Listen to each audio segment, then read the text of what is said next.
de fabrication d'atomes, c'est la spallation cosmique. Donc c'est-à-dire des protons qui viennent heurter un atome et qui par chance l'enrichissent d'un proton. C'est pas souvent. La radioactivité alpha. Madame la Présidente. Donc là c'est un noyau qui est composé de 2 protons, 2 neutrons et qui va heurter des atomes, voilà, et dans lequel on peut aussi avoir de la fusion nucléaire, notamment sur les éléments très lourds. Enfin, la radioactivité alpha des éléments très lourds, qui en général être capturés dans un autre élément que le nôtre. Donc voilà pour la nucléosynthèse. Donc une petite... il y a de la rémanence. C'est marrant ça. J'avais oublié que ça existait. Je sais pas, ça doit être la toile qui a... C'est marrant. On l'avait jamais vu, ça. Ben non. Mais il n'y a pas de raison qu'il y ait de rémanence en plus. Bouge-la un tout petit peu, voir si ça bouge avec. Non, projecteur. Ça bouge avec. C'est le projecteur. Oh.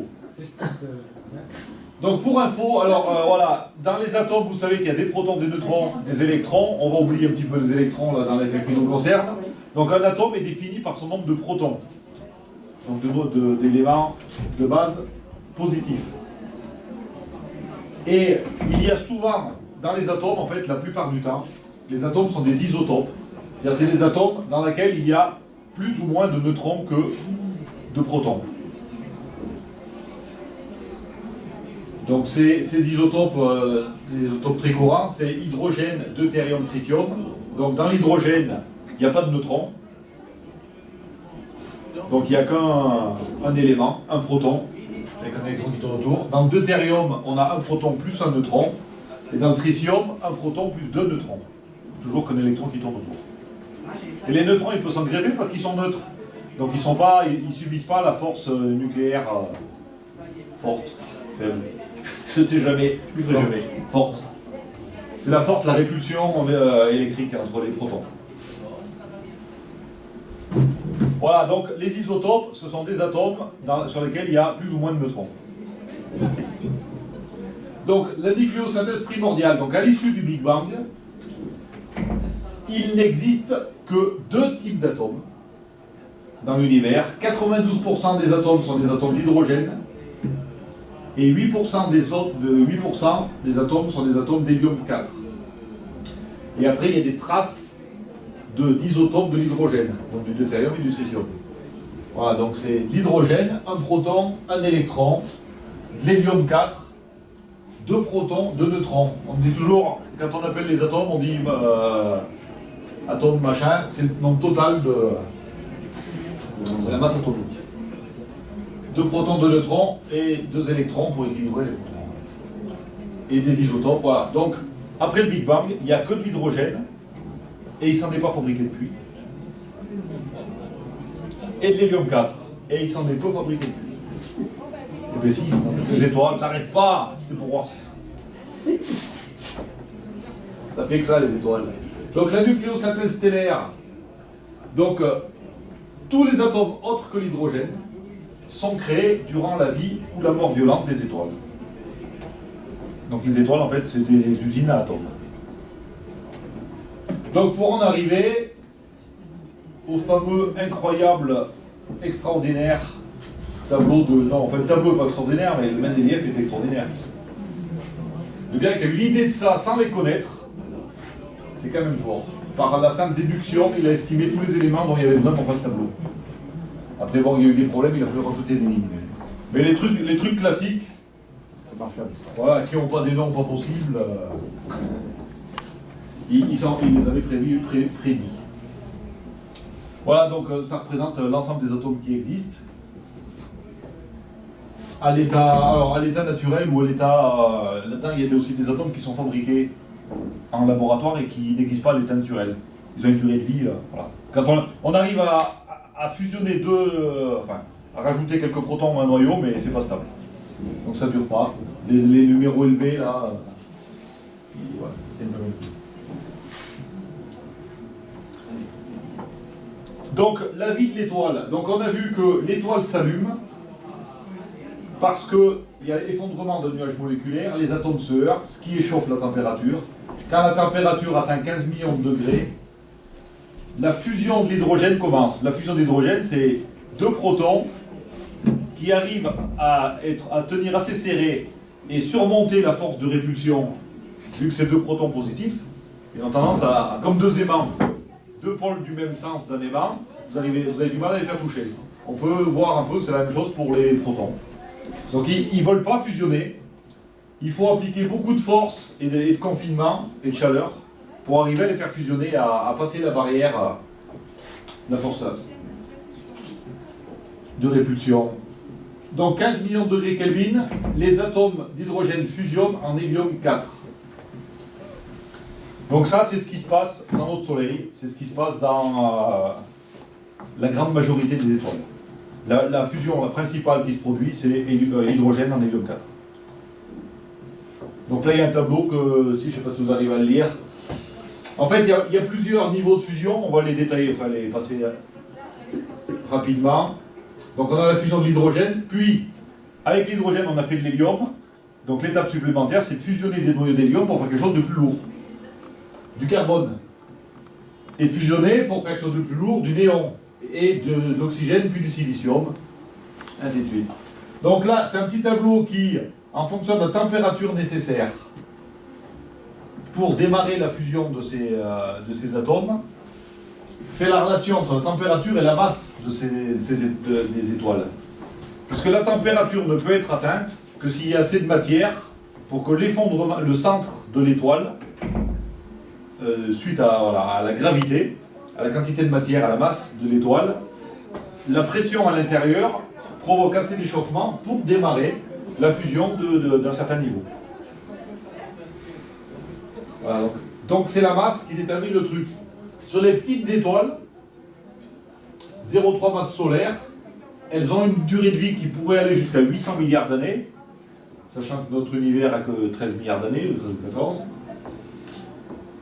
Donc elles vont durer, pas éternellement, mais presque. Et donc elles vont faire que de la fusion d'hydrogène parce que leur masse n'est pas suffisante pour qu'au centre, la température atteigne le niveau suffisant, c'est-à-dire 100 millions de degrés Kelvin, pour démarrer la fusion de l'hélium. Donc ces étoiles-là, elles ne vont brûler, elles ne vont transformer que de l'hydrogène en hélium toute leur vie. Les étoiles de une masse solaire, par exemple, comme notre Soleil, on sait qu'elles ont une durée de vie de sensiblement 10 à 12 milliards d'années. À un moment donné, quand l'hydrogène va commencer à manquer et que l'effondrement va se reproduire, là, on va arriver à atteindre la température de fusion de l'hélium pendant 200 millions d'années avant que notre étoile ne meure. Et il faut des étoiles, les seules étoiles qui arrivent à atteindre tous les niveaux, c'est les étoiles de 25 masses solaires. Elles vont vivre que 7 millions d'années, une étoile de 25 masses solaires, donc c'est très rare. Hein. Je vous rappelle que plus de 1000 masses solaires, c'est très rare. Donc le cas extrême, 25 masses solaires, 7 millions d'années à fusionner de l'hydrogène, 500 000 ans à fusionner de l'hélium, 200 ans à fusionner du carbone, 1 an de néon, 5 mois pour l'hydrogène, et 1 jour à fusionner du silicium avant de mourir. Donc elle va vivre 7 millions et demi d'années l'étoile. Donc plus elle est grosse, plus elle est massive, plus elle va fabriquer des éléments lourds, mais vite. Ce qui est bien fait finalement. Comme ça, elle fait les lourds vite et elle peut recommencer. Vite et bien. Parce que avec celle-là, si dans l'univers il n'y avait que des étoiles comme ça, eh ben, il y aurait toujours que l'hydrogène et de l'hélium, quoi. Et on serait donc pas là. Puisque c'est bien ces atomes qui composent tout ce qu'on voit, et même ce qu'on voit. Qui composent tout. Ou alors on serait là, mais on aurait quelques centaines de milliards d'années en plus. Oui, mais on serait fait que d'hydrogène et d'hélium. Ça ne doit pas permettre des... Si un jour... Peut-être qu'après leur mort, elles vont libérer suffisamment pour qu'il y ait une grosse étoile qui apparaisse. Et à ce moment-là, ça va commencer. Et dans ce cas-là, on serait en Eh ben non. à 1000 milliards d'années. Non, elles feront jamais rien d'autre que de l'hélium. Parce que ça, la pression, il n'y a pas assez de masse pour que la... Tu sais, c'est la gravité qui fait s'effondrer l'étoile, et la gravité, elle est liée qu'à la masse. Donc vu que la masse n'est pas suffisante, on n'arrivera jamais à la température au centre pour démarrer la fusion du carbone. Enfin, de l'hélium en carbone. Et donc elles font jamais rien d'autre que de l'hélium, celle-là. Donc cette phase hydrogène-hélium, c'est celle qui dure le plus longtemps, vous avez vu. Ça dure toute la vie de l'étoile. Donc quand l'hydrogène commence à manquer, je vais répéter cette phrase une dizaine de fois. Enfin, avec chaque niveau à chaque fois. Donc c'est bien le manque d'hydrogène. Donc la fusion de l'hydrogène produit de la pression de radiation qui équilibre l'effondrement de l'étoile. Donc quand ça manque d'hydrogène, l'étoile, il y a moins de pression de radiation, donc l'étoile a tendance à s'effondrer un petit peu sur elle-même, ce qui fait augmenter la température au centre, ce qui a pour effet d'atteindre, si l'augmentation de température est suffisante, on atteint les 100 millions de degrés Kelvin, et on peut démarrer la fusion de l'hélium. Donc on prend 2 noyaux d'hélium 4, ça fait du beryllium 8. Beryllium 8 plus hélium 4, 8 et 4, 12 du carbone, et voilà, on peut fabriquer de l'oxygène 16 aussi, à partir de l'hélium 4. Donc l'hélium 4 c'est utile. Voilà, alors, je vais passer un petit peu rapidement, parce qu'on a vu que normalement c'était une épisode de séance. Et à chaque étape, pour les étoiles dont la masse est suffisante, alors il y a un truc qu'il faut voir aussi, parce que chaque année je le présente d'une façon, mais une fois tu avais fait une réflexion qui était bienvenue, c'est que c'est pas parce qu'on démarre la fusion de l'hélium qu'on arrête la fusion de l'hydrogène. Au centre, la pression a augmenté, la température est montée à 100 millions de Kelvin, mais si on s'éloigne du centre, la température n'atteint pas les 100 millions, et la pression non plus. Donc on continue de fusionner de l'hydrogène en hélium à ce moment-là. Et cet hélium tombe au centre et sert à... Donc en fait, à chaque niveau dans l'étoile, c'est comme il y a plusieurs couches, en fonction de la température et de la pression. Ça fait des pelures. Ça fait des pelures, et à chaque niveau de pelure, on a la température et la pression. Dans une étoile de 25 masses solaires, voilà, on aurait les pelures avec plein de niveaux différents. Donc quand la fusion de l'hélium, quand on arrive à manquer d'hélium, la pression de radiation diminue, l'étoile s'effondre un peu plus. Comme elle s'effondre, la température au centre augmente. Et quand la température atteint 1 milliard de Kelvin, on démarre la fusion du carbone. Donc le carbone en sodium, néon, magnésium. Quand le carbone commence à manquer, donc à 1,2 milliard, on démarre la fusion du néon, qui sert à fabriquer aussi de l'oxygène. Donc là, il y a certains atomes par différents processus. Quand on atteint 2 milliards, on attaque la fusion de l'oxygène, ça ne dure pas longtemps. Et là, on fait des trucs, on commence à être déjà dans le lourd, là. Hein. Silicium, phosphore, manganèse, magnésium, pardon.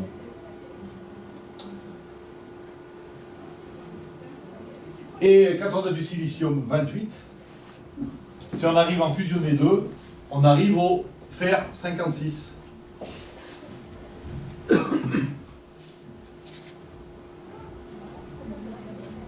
Donc, voilà, après, voilà, c'est toujours le même système, hein, avec les atomes existants, plus des réactions. En réalité, il y a, ça c'est le système simple. Il y a un système qui s'appelle le cycle CNO, c'est carbone, azote, oxygène, et qui en fait, c'est ce cycle CNO qui explique vraiment la fabrication dans le détail de la plupart des atomes. Mais c'est un petit peu plus compliqué. Et ça a été découvert dans les années 60. Donc le fer, alors, voilà, on fabrique des atomes jusqu'au fer, pas plus. Lorsque la quantité de fer est trop importante dans le cœur, et la quantité de silicium trop faible pour soutenir la pression de radiation, le cœur se contracte, la température augmente quelques heures, mais là on ne peut plus faire fusionner le fer. Alors pourquoi on ne peut pas faire fusionner le fer assez rapidement, plus les protons ont tendance à se repousser. Quand il y en a 2, avec la température et de la gravité, enfin et de la pression de gravité, on arrive à les faire fusionner. Quand il y en a 4, c'est plus dur. Quand il y en a machin, quand il y en a 28, ça devient très très dur. Et en fait, arriver à ce niveau-là, c'est exactement le moment d'équilibre où l'énergie qui est produite par la fusion, c'est ce qu'on cherche à obtenir dans un cadrage, dans un réacteur de fusion, c'est de produire de l'énergie avec la fusion. À 28, au fer, au niveau du fer, l'énergie absorbée, enfin, il y a un équilibre entre l'énergie produite par la fusion et l'énergie nécessaire à faire fusionner des atomes plus lourds. Et c'est fait qu'on ne peut pas fusionner 29 plus 28. On peut fusionner jusqu'à 28 plus 28, après, sauf exception, mais en temps normal, dans la règle générale, statistiquement, on ne peut pas faire des atomes plus lourds que le fer, parce que la quantité d'énergie nécessaire pour faire fusionner est la même que celle qui est produite par la fusion. Donc il faut rajouter une autre force à ça pour arriver à faire des atomes des éléments plus lourds. Donc là, quand on en arrive là et qu'on on fabrique du fer un maximum, quand on a fabriqué beaucoup de fer, et à un moment où on consomme toute l'énergie de la fusion, et là ça crée des problèmes. Parce que vu qu'on consomme toute l'énergie de la fusion,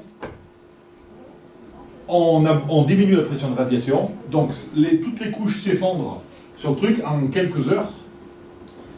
Donc là on parle de... c'est vrai qu'on a du mal à s'imaginer, on se dit quelque chose qui s'effondre en quelques heures, c'est pas rapide. C'est une étoile qui fait 1,5 million de kilomètres qui s'effondre sur elle-même en quelques heures. C'est rapide. Et donc elle s'effondre, il y a des effets de rebond complexes, etc. À la fin, on a des supernovas de type 1B, 1C ou 2, et l'étoile explose. Elle expulse toutes ses couches externes, et elle fait même son noyau. Et il ne reste plus rien. Voilà, donc voilà comment a vécu une étoile. Donc il y a un petit tableau, l'autre fois il y avait un tableau qui était pas mal. Mais celui-là, du point de vue nucléosynthèse, il est un peu plus intéressant voilà, que l'autre qui est juste basé sur la façon dont ça meurt. Donc on retrouve toujours le même système, hein, les étoiles qui naissent dans des nuages de gaz et de poussière. Donc là, dans ce cas-là, il y a deux cas de simulés, une étoile de 15 masses solaires, une étoile à peu près équivalente au Soleil. Donc au début, on a grosso modo un système stellaire qui fait à peu près 7 millions de kilomètres dans le cadre du Soleil. Donc le Soleil maintenant il fait 1,5 million de kilomètres, enfin 1,4 million. Au départ, l'unité Soleil faisait 7 millions de kilomètres de gaz. Ça s'est contracté jusqu'à 1,2 million, après 30 millions d'années. Ça, donc le démarrage de la fusion, etc., a fait stabiliser la taille autour d'1,4 million. C'est ce qu'on a aujourd'hui. Et ça va durer pendant 10 milliards d'années. Et la seule chose que fait à peu près le Soleil, c'est fusionner des atomes d'hydrogène pour faire de l'hélium 4. Voilà. Et puis au bout de 10 milliards d'années, donc là évidemment c'est pas l'échelle, 30 millions d'années, là 10 milliards d'années, donc au bout de 10 milliards d'années, il va avoir épuisé son hydrogène et il va commencer à fusionner de l'hélium, mais sa masse ne sera pas suffisante pour en fusionner bien longtemps, donc ça va durer qu'un milliard d'années, enfin bien longtemps. 1 milliard d'années quand même. Et au bout d'1 milliard d'années, eh ben, il n'arrivera plus à fusionner l'hélium, ni l'hydrogène, ni rien. Et voilà, donc il va y avoir des effets, voilà. Ça fait un peu des sursauts. C'est-à-dire que la pression de radiation diminue parce qu'il n'arrive plus à fusionner, la température a baissé, donc ça s'effondre. Vu que ça s'effondre, la température augmente, ça redémarre la fusion, donc ça fait un petit boum, il grossit, ça fait baisser sa température, donc ça s'arrête, il se recontracte, et ça fait des phases comme ça sur des centaines de milliers d'années. Et puis petit à petit, et donc il expulse par bouffée sa matière dans l'espace. Ça fait des nébuleuses planétaires. Je vous ai dit comme c'était beau les nébuleuses planétaires. Ça c'est pour le Soleil. Donc pour une étoile de 15 masses solaires, donc elle se fabrique au bout d'1 million d'années. Ça va beaucoup plus vite parce qu'il y a plus de matière, donc ça s'effondre plus vite. Au lieu de 30 millions d'années, quand on a un objet de 10 millions de kilomètres, donc 7 fois plus gros que le Soleil. Réaction nucléaire, pendant 14 millions d'années, l'hydrogène vers hélium 4. Au bout de 10 millions d'années seulement, donc 1000 fois moins que le Soleil, on passe à la fusion de l'hélium. En 2 millions d'années, donc là on diminue à chaque fois, on passe au carbone, après voilà, carbone, néon, oxygène, silicium, fer, pour une étoile très massive de 15 masses solaires. Donc elle explose en supernova, donc une vraie supernova, c'est-à-dire fin de vie d'une étoile qui n'est pas bricolée par une autre à côté. Une supernova, et vu que la masse est très très importante, on se retrouve avec une étoile à neutrons de 2 masses solaires. Oui, une étoile à neutrons de 2 masses solaires et qui rayonne, voilà, qui a un rayonnement électromagnétique qu'on appelle un pulsar. Donc elle continue de tourner sur elle-même, et sur ses pôles, on a une émission électromagnétique, et donc ça fait, voilà, ça balaye l'espace. Donc ça c'est un objet qu'on a découvert dans les années 70, à peu près, le pulsar. Parce qu'il tourne régulièrement, ça peut servir d'horloge, hein, c'est magnifique. Hop! Et bien voilà. Donc je vais passer, je sais pas si vous avez des questions, je vais passer la parole à Jean-Luc. Ouais, allez. Qui est au point de la magnitude, et bon, je ne sais pas si vous avez des... Et tu reviens après. Et après je reviens en 3e saison. Ça t'abandonne pas.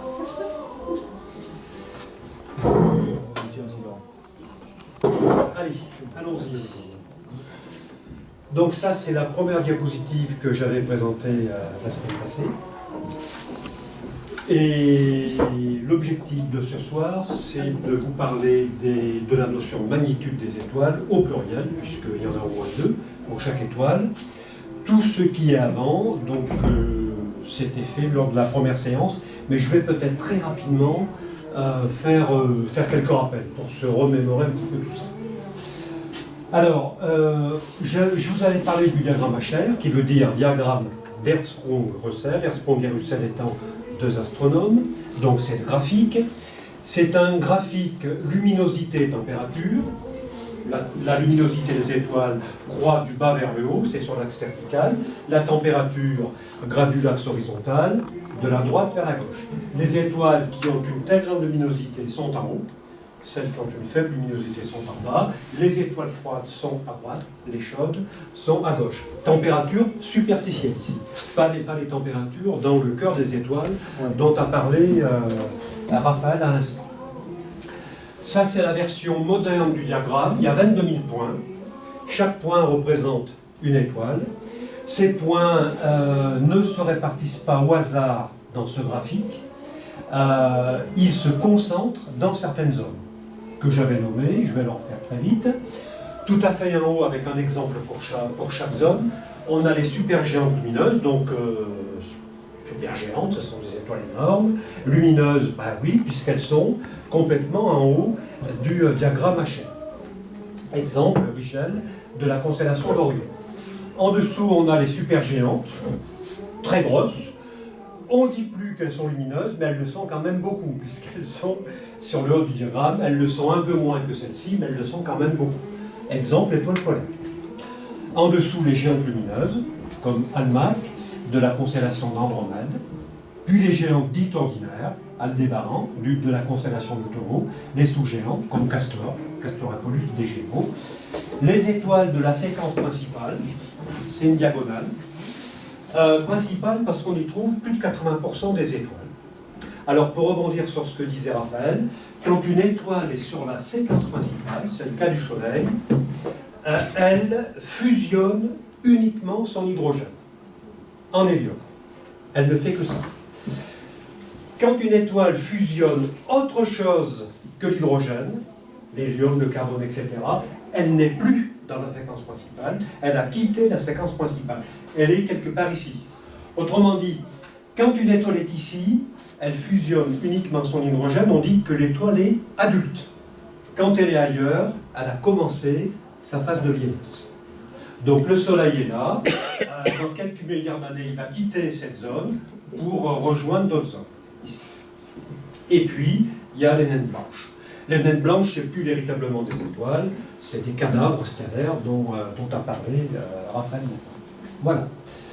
J'ai parlé de la luminosité d'une étoile, c'est la puissance rayonnée par l'étoile dans toutes les directions de l'espace et en watts, comme n'importe quelle puissance. J'ai parlé de la couleur des étoiles. Alors on a vu que la couleur des étoiles dépend de la température de surface des étoiles. Les couleurs froides, ici, sont plutôt orange-rouge.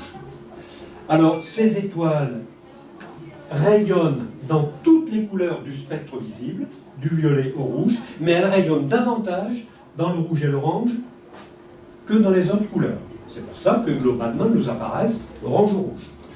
Les étoiles chaudes, ici, eh bien, rayonnent elles aussi toutes les couleurs du spectre visible, du violet au rouge, mais elles rayonnent davantage dans le violet et le bleu que dans les autres couleurs. Donc globalement, elles nous apparaissent plutôt bleutées. Voilà. Alors, je peux vous faire apparaître les couleurs sur le diagramme HR. Alors, en gros, pour aller très vite, ça veut dire que les étoiles dont la température de surface est inférieure à 3500 Kelvin, pour passer les Kelvin au degré Celsius, on retranche 273. Il y a les étoiles dont la température est inférieure de surface est inférieure à 3500 Kelvin sont plutôt rouges. Les étoiles, par exemple, dont la température superficielle est entre 5000 et 6000 Kelvin, comme le Soleil, sont plutôt jaunes. Les étoiles dont la température superficielle dépasse les 25 000 Kelvin sont plutôt bleus. Voilà. C'est un petit peu pour résumer les choses.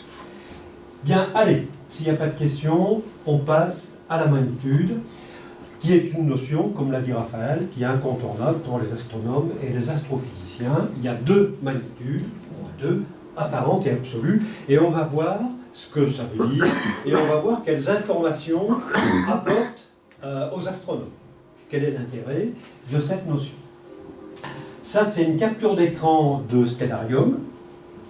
J'ai cliqué sur Sirius, et tout un tas d'informations concernant Sirius se déroulent. Je vais zoomer sur certaines d'entre elles. Par exemple, ici, c'est marqué magnitude égale moins 1,45. Alors, quand Stellarium met magnitude, ça veut dire la magnitude apparente. Ils auraient pu le marquer. Et en dessous, il y a la magnitude absolue, où c'est bien marqué. Voilà. Ça peut être négatif, quand tu n'as pas de signe, ça veut dire que c'est positif. Je le vois maintenant, je m'en rends compte. C'est un cas un petit peu particulier. Je me rends compte que la magnitude apparente et absolue sont quasiment exactement opposées. Mais c'est vraiment le hasard. Moins 1,45 plus 1,44. Si une étoile a une magnitude apparente de moins 2, ça ne veut pas dire que sa magnitude absolue sera de plus 2. Là, c'est le hasard. L'indice de couleur, c'est une autre notion. On ne verra pas ça aujourd'hui.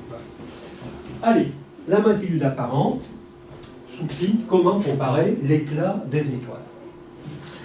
Allez, la constellation d'Orion, bien évidemment, quand même, l'emblème du club. Alors, je vais prendre 3 étoiles dans cette constellation. Bételgeuse. Bételgeuse. Alors, c'est très facile d'avoir Bételgeuse. Très facile, parce qu'elle brille beaucoup. Alors, dans le jargon du physicien ou de l'astrophysicien, dire qu'une étoile brille beaucoup, ça veut dire, on dit que son éclat apparent est élevé. Ça veut dire que, vu de la Terre, son éclat nous paraît important. Elle brille beaucoup, voilà, mais ça veut dire la même chose. Magnitude apparente, plus 0,45. Mais des fois, si on prend une étoile de même luminosité, plus l'étoile va être proche, plus elle va paraître lumineuse. Alors, ça sera un petit peu après. Tu vas voir, je vais répondre à ta question juste après. Là, là je ne parle pas de luminosité. Je regarde le ciel et je vois des étoiles qui brillent beaucoup. Je ne parle pas de luminosité, hein. C'est l'aspect visuel. Je regarde, certaines brillent beaucoup, d'autres brillent moins. Mais je ne parle pas de luminosité. Une étoile qui brille beaucoup n'est pas forcément très lumineuse. N'a pas forcément une grande luminosité. Mais je le dirai juste après. Tu reposeras la question si tu veux. Bien, je prends une autre étoile, celle-ci, c'est l'étoile 29 d'Orion. Celle-ci, il faut la chercher. Il faut la chercher. Elle ne brille pas beaucoup. Je regarde de la Terre, je cherche cette étoile-là. C'est compliqué, c'est difficile, je ne la vois pas. Très peu. Enfin, c'est difficile. Bon, sa magnitude apparente vaut plus 4,10. Et puis j'ai pris une étoile, Mintaka, qui est donc sur le baudrier d'Orion. C'est une étoile qui brille moins que Bételgeuse, on la voit moins, vu de la Terre, mais plus que celle-ci. Elle est entre les deux. Voilà, son éclat apparent est intermédiaire entre celui de Bételgeuse et celui de l'étoile 29 de la constellation d'Orion. Et voici sa magnitude apparente. Je vais résumer toutes ces informations dans un tableau. Alors ici, vous avez le nom des étoiles sur la première ligne. Ici, vous avez l'éclat apparent. Je n'ai pas donné de valeur pour l'éclat apparent. C'est ce que j'observe du ciel. C'est un qualificatif. Je ne vois pas beaucoup cette étoile. Celle-ci, je la vois un peu mieux, vu de la Terre. Celle-ci, encore plus. Et en dessous, la magnitude apparente, avec leur valeur. Et la conclusion, elle est très simple. Déplaçons-nous de la gauche vers la droite. Plus l'éclat apparent s'élève, plus il est important, donc plus l'étoile brille, plus sa magnitude apparente diminue. Voilà. Donc, plus une étoile brille, plus sa magnitude apparente est faible. Donc, quand on a une liste d'étoiles avec à côté les magnitudes apparentes, eh bien, l'étoile que je verrai le mieux, qui brille le plus, c'est celle dont la magnitude apparente est la plus petite, plus faible. Et l'étoile que je verrai le moins, peut-être même pas d'ailleurs, c'est celle dont la magnitude apparente est la plus élevée. Voilà, ça marche comme ça. Alors, un tout petit peu rapidement l'histoire de la magnitude, hein, ça peut être intéressant, puis ça permet de comprendre. Alors, l'histoire de la magnitude commence 150 ans avant Jésus-Christ. Donc, il y a bien longtemps. Un astronome et mathématicien grec, Hipparque, a établi, en tout cas à notre connaissance, a établi le premier catalogue d'étoiles. Il y en avait 1080. Et ces 1080 étoiles, il les a classées en 6 groupes, en 6 familles. Et il les a classées comment? Il ne pouvait pas calculer la masse des étoiles, leur luminosité, etc. Il les a classées selon leur éclat apparent, selon leur brillance, vue de la Terre. Les étoiles les plus brillantes, comme Sirius, l'étoile la plus brillante du ciel, en dehors du Soleil bien sûr, les plus brillantes étaient appelées étoiles de première grandeur. Comme ça qu'il les appelait. Puis les étoiles un peu moins brillantes, il les a appelées étoiles de deuxième grandeur, puis étoiles de troisième grandeur, etc. Et les moins brillantes, celles qui étaient à peine visibles à l'œil nu, il les a appelées étoiles de sixième grandeur. Donc 6 familles. Étoiles de première grandeur, les plus brillantes, étoiles de sixième grandeur, les moins brillantes. Celles qu'on voit à peine à l'œil nu. Voilà, donc classement lié à la capacité pour l'œil de faire la différence entre les éclats apparents. C'est pas précis. Et des personnes différentes auraient peut-être telle étoile que Hipparque a classée dans le deuxième groupe, et une autre personne les aura peut-être classées dans le troisième. Par exemple. Donc, c'est pas précis, mais difficile de faire autrement. C'est pas précis, n'empêche que ce catalogue, tous les astronomes s'en sont servis jusqu'au XVIIe siècle. Et on part de moins 150. Donc, un catalogue quand même qui a été utile. Hein. Bien. Qu'est-ce qui s'est passé au XVIIe siècle? Eh bien, au tout début, c'est Galilée. Galilée, il a l'idée d'observer le ciel avec une lunette. Et bien évidemment, il va observer des étoiles qu'on n'avait encore jamais vues jusque-là. Voilà. Alors voilà ce qu'il écrit. Alors qu'elles échappent à la vision simple, l'œil nu. Avec la lunette, on peut observer des étoiles au-dessous de la sixième grandeur. Donc la sixième grandeur, c'est celles qui sont à peine visibles à l'œil nu. Si je regarde le ciel avec des lunettes, oui, je verrai des étoiles encore moins brillantes. Donc étoiles de septième grandeur, de huitième grandeur, etc. En si grand nombre que c'en est à peine croyable. Hein. On sent quand même l'émerveillement de Galilée, hein, ébloui par toutes ces étoiles qu'il n'avait jamais vues. Il est ainsi possible d'observer plus de 6 autres catégories de grandeur. On peut se poser peut-être des questions, parce que 6 plus 6, ça fait 12. Est-ce qu'avec sa lunette, il pouvait voir des étoiles de 12e grandeur? Bon, je ne sais pas. Bon, enfin, je pense pas. Bon, ça peut... Voilà. Enfin, c'est ce qu'il écrit. Bon. Alors, voilà. En bleu, c'est le classement d'Hipparque. Les étoiles de première grandeur les plus brillantes, Sirius, Vega, il avait mis Vega dans cette catégorie, jusqu'aux étoiles de 6e grandeur à peine visibles à l'œil nu. Après, ben, ce sont les étoiles qu'on ne voit pas à l'œil nu. Donc c'est Galilée, et puis d'autres qui ont suivi. Étoiles de 7e grandeur, puis encore moins brillantes de 8e grandeur, etc., etc. Donc au fur et à mesure que l'instrumentation, les lunettes, les télescopes devenaient plus performants, on a rajouté des échelons à l'échelle des grandeurs d'Hipparque. Voilà l'idée. Mais ce classement est toujours basé sur l'œil. Que l'œil soit nu ou derrière un oculaire, c'est toujours l'œil qui va dire cette étoile, je la mets dans tel groupe, ou je le mets dans tel groupe. Donc c'est toujours quand même assez imprécis comme classement. Passons maintenant dans la première moitié du 19e siècle. Une nouvelle branche de la chimie, de la physique voit le jour, ça s'appelle la photométrie, photon, lumière. C'est lié à la lumière. Et les physiciens mettent au point des appareils qu'on appelle des photomètres. Et les photomètres ont la particularité, entre autres, de mesurer l'éclat apparent des étoiles. Donc cette fois-ci, ça change tout. C'est pas l'œil qui va dire « Ah, cette étoile a un éclat apparent supérieur à l'éclat apparent de l'autre étoile. » Et puis quelqu'un d'autre à côté dira l'inverse. Là, c'est un appareil qui mesure. Donc les astronomes vont reprendre le classement des étoiles, mais en utilisant donc les moyens que la physique a mis à leur disposition à cette époque-là. Donc ça va être beaucoup plus précis cette fois-ci. Alors, un astronome britannique, Pogson, en 1850, il dit « Le mot grandeur est ambigu. On va le remplacer par le mot magnitude. » C'est vrai, parce que quand Hipparque a dit étoile de première grandeur, pour lui, ça voulait dire les étoiles les plus brillantes. Peut-être que dans sa tête, il s'imaginait que c'était les plus grosses aussi. Première grandeur. Le mot grandeur fait référence à la taille. Et des étoiles très grosses peuvent ne pas être très brillantes. Quand je regarde l'étoile polaire, elle est plus grosse que le Soleil, mais elle n'est pas très brillante. Voilà. Donc il y avait une ambiguïté. Donc Pogson dit, allez, on remplace le mot grandeur par celui de magnitude. Et maintenant, au lieu de dire j'ai une étoile de première grandeur, on dit j'ai une étoile de première magnitude. Magnitude 1. Voilà.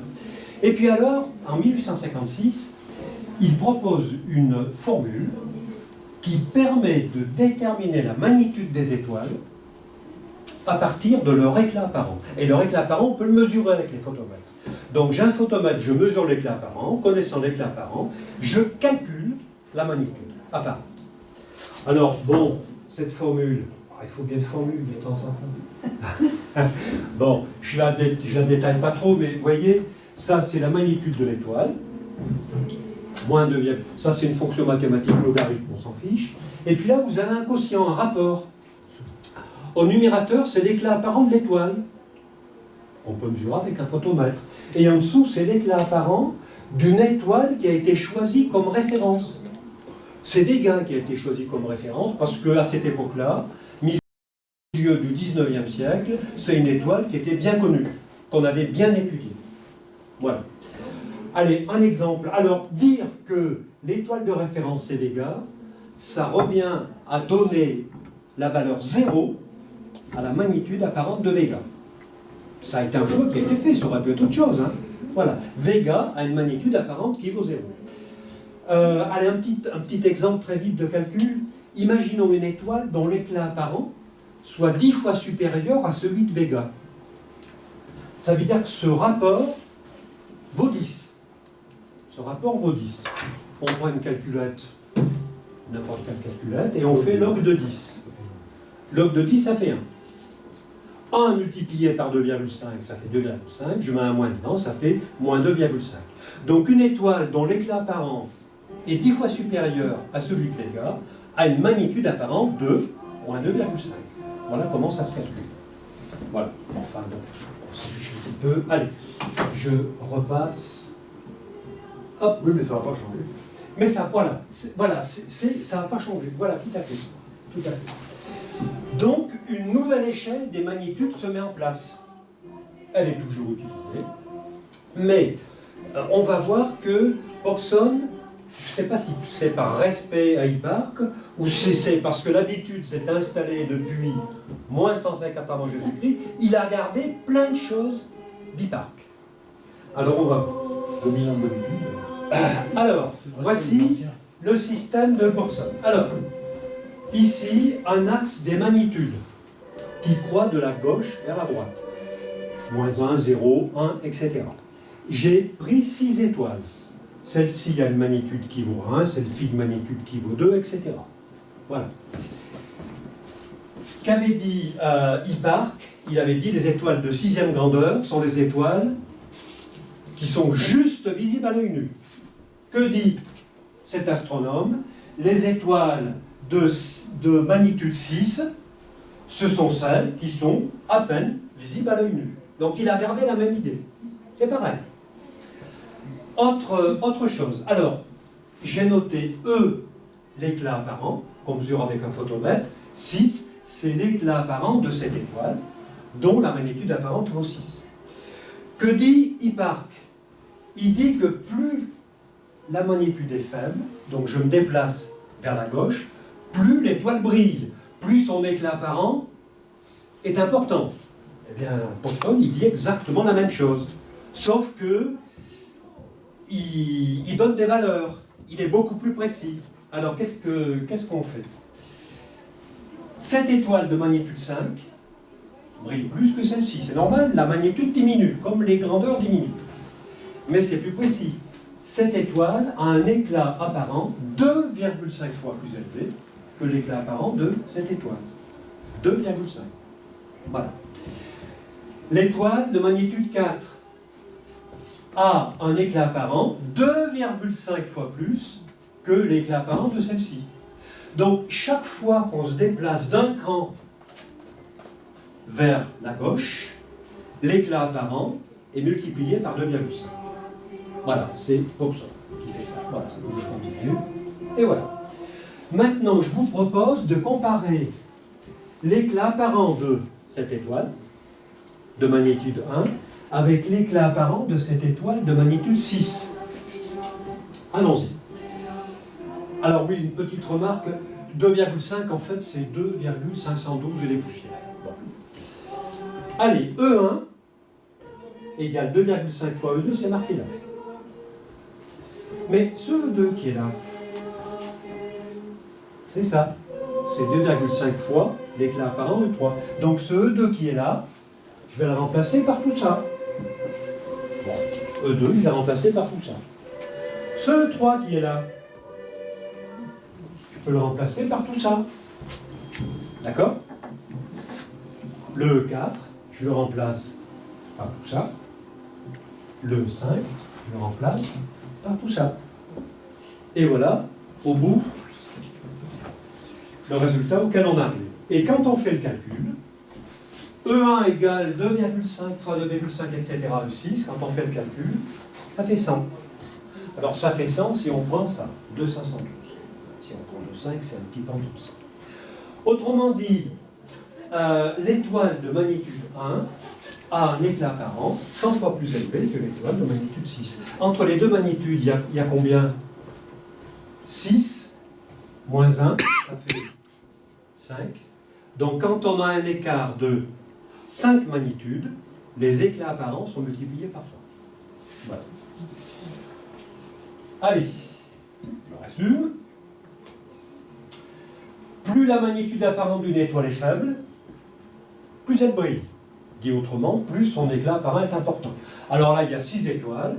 Celle qui brille le plus, c'est celle de magnitude 1, parce que sur les 6 étoiles, c'est elle qui a la magnitude apparente la plus faible.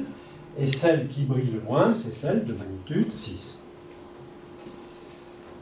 À un écart de 1 magnitude, un cran, correspond à un rapport de 2,5 entre les éclats apparents. Et à un écart de 5 magnitudes, en 2 étoiles, correspond à un rapport de 100 entre les éclats apparents. Voilà. Allez, tiens, un petit exemple. Vega notre référence. Oui, c'est là qu'il avait un peu triché quand même, Poisson, en fait. Pourquoi? Parce qu'il part qu'il est parti de la première grandeur, en fait, c'est la magnitude 0. Oui, c'est vrai. Tout à fait. Voilà. Mais il a quand même gardé l'idée que si les chiffres décroissent, ça brille de plus en plus. Mais c'est vrai, effectivement. Alors, Vega, sa magnitude apparente 0. Imaginons une étoile dont l'éclat apparent est 100 fois supérieur à celui de Vega.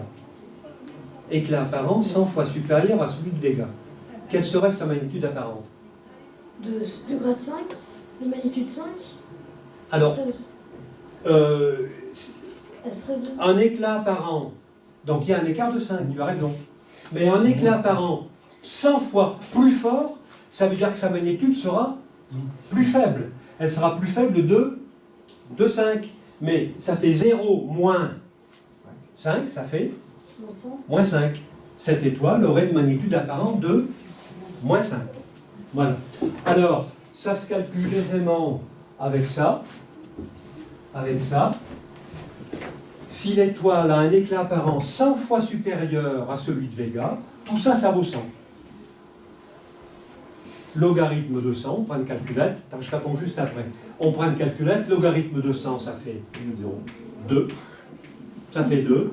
2 multiplié par 2,5, ça fait 5. Avec le moins devant, ça fait moins 5.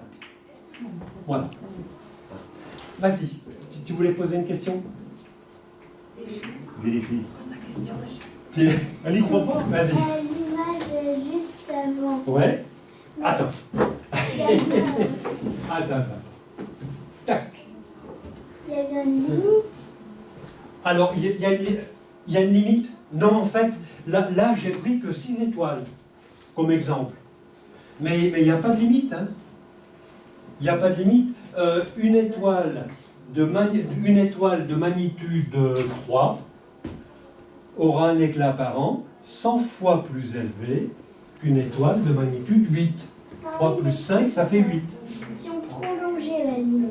Ah ben si on prolongeait, oui. Non, Ah ben oui, il y a une limite Même pas. due aux instruments en tout cas. Mais on est loin déjà. Due à nos instruments actuels. Bon, je vais en parler tout à l'heure, c'est la limite. Mais une limite technique, je dirais. C'est à 21, c'est vers la droite, c'est vers 21, la limite. Oh, même plus avec... Avec les satellites, ouais. Même avec Hubble, c'est plus, et avec le... Mais je le dirai tout à l'heure. Et puis là, il y a une limite de ce côté. Parce que de ce côté, c'est de plus en plus brillant. Et quel est l'astre le plus brillant du ciel? La Lune. Ah non, Le soleil. le soleil. C'est le soleil, l'astre le plus brillant. Donc, de ce côté, on va trouver le soleil, et puis c'est fini. Parce que dans notre ciel, il n'y a pas d'astre plus brillant que le soleil. C'est le soleil qui a la magnitude apparente la plus faible. Je le dirai juste après. Mais de l'autre côté, pour l'instant, on est un peu limité par les instruments. Voilà. Mais les instruments s'améliorent, et la limite, elle se déplace petit à petit avec la performance des instruments. Mais à gauche, c'est limité, c'est le soleil, on n'ira jamais plus à gauche que le soleil, c'est l'astre le plus brillant. C'est pas possible. Alors, voilà, tiens, le soleil, magnitude apparente, moins 26,6, donc on est très loin derrière. Et moins 28, ça n'existe pas. Il n'y a pas d'astre plus brillant que le soleil. Le problème se poserait si on allait vivre autour d'une autre étoile. Alors après... Si on allait vivre à côté d'une étoile de magnitude... Oui, non, mais après... 1,5, Oui, tout à fait. Bon, ou si On soit peut-être grillé. on allait vivre sur une planète plus proche du Soleil, d'ailleurs. Oui, c'est ce qui est plus facile. Si tu vas sur Mercure, le Soleil va paraître plus brillant. Et là, la magnitude apparente, elle va encore reculer. Là, je parle vue de la Terre. La Terre. Voilà. Bon, la pleine lune, c'est quand même moins de 7. Vega, ben, c'est la référence, autour de 0. Alors, moi, j'ai trouvé ça, hein, pour Hubble, 30. Donc, c'est quand même... voilà, on en est à 30 de ce côté. Et, Je pense que le meilleur c'est Gaïa, hein, je pense. ouais, peut-être. Parce Ouais. ça a été fait que pour ça. quoi. Exactement. Et puis, on est en train de construire actuellement, au Chili, on construit un télescope. Alors, l'Extremely European Large Telescope, hein, un truc comme ça. Un diamètre, 39 mètres de diamètre, segmenté en 798 petits miroirs, tous orientables les uns par rapport aux autres. Bon, c'est un truc extraordinaire. Mise en service, il semblerait 2024. On en est là. Et j'ai trouvé ce chiffre-là. Il accéderait à des astres dont la magnitude apparente serait de 34. Mais c'est à prendre avec des pincettes. Je ne sais pas. J'ai trouvé cette information une fois. Je ne sais pas. Mais c'est du costaud. Hein, si c'est le cas. Donc là, on est très loin. Mais peut-être que dans les années qui viennent, ou dans les dizaines d'années qui viennent, peut-être que cette limite va encore reculer. Mais là, c'est fini de ce côté. C'est fini. Sauf si on change de planète, si on se rapproche du Soleil. Mais avec en augmentant, de toute façon, théoriquement, il suffit d'augmenter le diamètre. Hein. Oui, voilà. C'est ça. Mais la 39 mètres, c'est pas mal. Hein. Alors, Ça coûte cher. bon, la luminosité, là, je vais parler un petit peu de ce que tu disais tout à l'heure. Donc, c'est un rappel, puissance rayonnée par l'étoile dans toutes les directions d'espace. C'est une puissance, donc c'est un watt. Alors, là, j'ai mis les luminosités de l'étoile polaire et du Soleil. Voilà, c'est en watts. Le Soleil, c'est 400 millions de milliards de watts. C'est bon. Mais l'étoile polaire, c'est 2400 fois plus. L'étoile polaire rayonne 2400 fois plus que le Soleil. Et regardons les éclats. L'étoile polaire, vue de la Terre, ça brille pas beaucoup.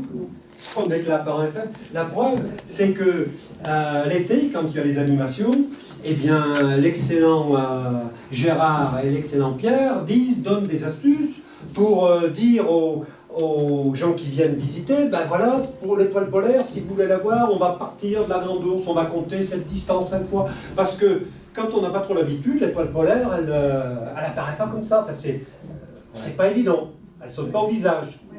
Donc, son éclat apparent est faible. Alors que le Soleil, il est tellement fort, son éclat apparent, qu'il ne faut pas le regarder. Mais tout ça pour dire que, regardez, le Soleil, sa luminosité, elle n'est pas terrible. Elle est 2400 fois plus faible que celle de l'étoile polaire. Il rayonne pas tellement, le Soleil. C'est moyen, quoi. Il y a bien d'autres étoiles qui rayonnent beaucoup plus que le Soleil. Et pourtant, Tu vas le vexer. son éclat apparent est très élevé. Il est très brillant. Autrement dit, il ne faut pas confondre la brillance d'une étoile, ou son éclat apparent, avec sa luminosité. C'est pas la même chose. Une étoile peut avoir une très grande luminosité, l'étoile polaire, ou Rigel, ou Betelgeuse, mais être pas tellement brillant. Et le Soleil a une luminosité moyenne, il rayonne moyennement, mais il est super brillant. Voilà. Bon, alors, oui, quel est le paramètre qui joue un rôle important? C'est ce que tu disais tout à l'heure, c'est la distance qui joue un rôle. Et oui, la distance joue un rôle très important dans l'histoire. Bon, alors, ici, on a une étoile, allez, je sais pas, le Soleil. On s'imagine le Soleil, la Terre, la distance D. Le Soleil rayonne dans toutes les directions. 400 millions de milliards, je ne sais plus quoi, de watts. C'est beaucoup. Mais la Terre qui est là, 150 millions de kilomètres, elle ne reçoit pas toute la puissance rayonnée par le Soleil. Elle en reçoit qu'un tout petit peu, qu'une toute petite fraction. D'accord? Eh bien, on peut calculer la puissance reçue seulement par 1 mètre carré de la surface de la Terre. Et ce mètre carré, je le prends un petit peu au-dessus de l'atmosphère pour pas qu'il y ait d'absorption, etc. D'accord?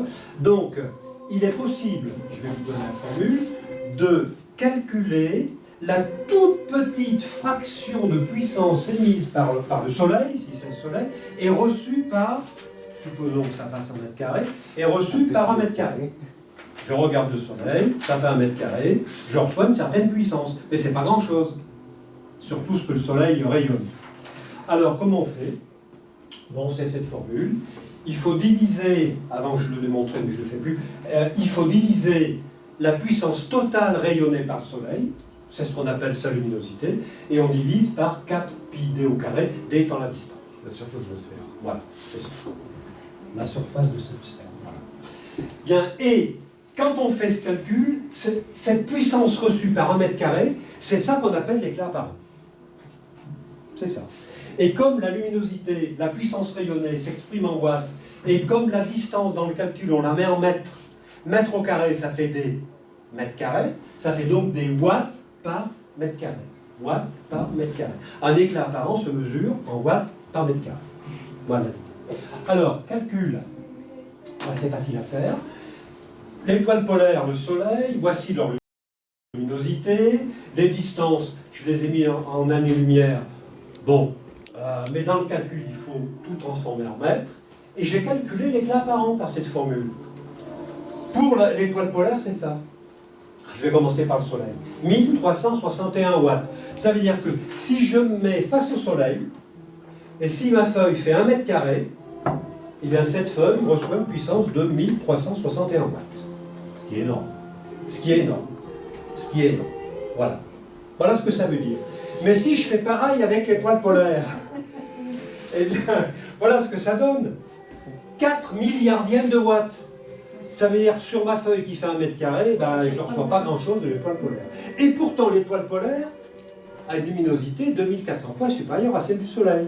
Mais si je ne reçois pas grand-chose, c'est parce qu'elle est beaucoup plus loin. Voilà, c'est l'idée. D'accord? Alors,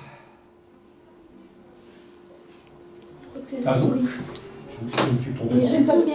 Toute la feuille. Je me suis trompé Tu dessus. veux piquer la souris. Bon, donc voilà. Alors, s'il fallait retenir 2-3 choses, une chose, je dirais, 2 choses sur la magnitude apparente, plus la magnitude apparente des étoiles est faible, plus elle brille. Voilà, donc c'est intéressant quand vous avez un catalogue, si on vous dit que telle étoile a une magnitude apparente élevée, très élevée, c'est pas la peine d'en regarder à l'œil nu, on ne la verra pas. Et la limite de visibilité, c'est autour de 6. Si vous êtes autour de 6 et si vous dépassez 6, vous ne la verrez pas à l'œil nu. Voilà, si vous êtes à 1, 2, 3, ok. Bien, magnitude absolue, ou comment comparer la luminosité. Allez, c'est presque fini. Alors, j'ai 2 étoiles.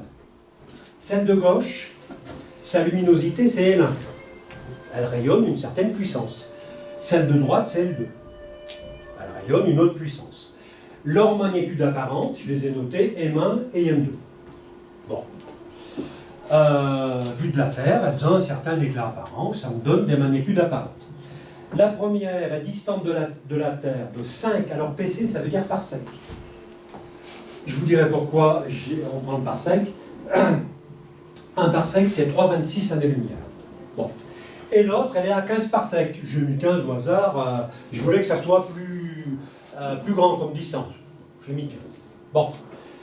Question. Alors, hypothèse. La magnitude apparente de cette étoile est plus faible que celle de cette étoile. Quelle est celle qui brille le plus? Celle que, vue de la Terre, je verrai mieux. D'après ce qu'on a dit tout à l'heure. Vas-y. Alors, elles n'ont pas la même magnitude apparente. Tu sais, tout à l'heure, on a dit, plus la magnitude apparente d'une étoile est petite et faible, plus elle brille. Et là, la magnitude apparente, c'est mon hypothèse, j'aurais pu dire l'inverse. La magnitude apparente de cette étoile, M1, est plus petite que M2, la magnitude apparente de celle-ci. L'étoile de gauche a une magnitude apparente plus petite que l'autre. Par exemple, magnitude apparente c'est 2, celle-ci c'est 4. Quelle est celle qui brille le plus? Alors, attends, vas-y. La bleue? La bleue, celle de gauche, celle qui a la plus petite magnitude apparente, c'est ce que tu voulais dire. D'accord. Bon, ok. Maintenant,